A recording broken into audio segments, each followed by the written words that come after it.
మింగేసిందంటే వాళ్ళందరినీ కూడా. దేవునికి స్తోత్రం. హల్లెలూయా. కానీ కోరాహు కుమారులు మాత్రం పరిశుద్ధులుగా బ్రతికారు. వాళ్ళ నాన్నగారు చేస్తున్న ఆ దుష్ట సాంగత్యం, ఆ దుష్ట ప్రవర్తన అదంతా కూడా పిల్లలు గ్రహించారు గనక అందుకే తండ్రి వైపు తిరగలేదు. కానీ యాజకుడైనా ఏమండి మోషే వైపు, లేకపోతే నాయకుడైనా మోషే వైపు ఎప్పుడైతే తిరిగారో ఆ పిల్లలందరూ కూడా కోరాహు ఏమంటే వారి పిల్లలందరూ కూడా ఏమైపోయారంటే ఆ అగ్నికి ఆహుతవుకున్నా, లేకపోతే ఆ భూమి వారిని పెరుగుకున్నా వారిని దేవుడు ప్రత్యేకపరచుకోవడానికి కాదు కానీ అందుకే వారి యొక్క గర్భములో నుంచి ప్రార్థనాపరుడైన సమూయేలును దేవుడు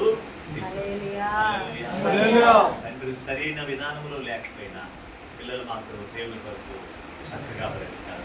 మనం కూడా మన ఇంట్లో ఒకవేళ మన తల్లిదండ్రులు సరిగా లేకపోతే, ఒకవేళ మన పిల్లలు సరిగా లేకపోతే వారిని చూడడం కాదు, దేవుని వైపు చూస్తూ మరి దేవుని యొక్క దేవునికి మహిమ వచ్చేటట్టుగా మనం జీవిద్దాము. అటువంటి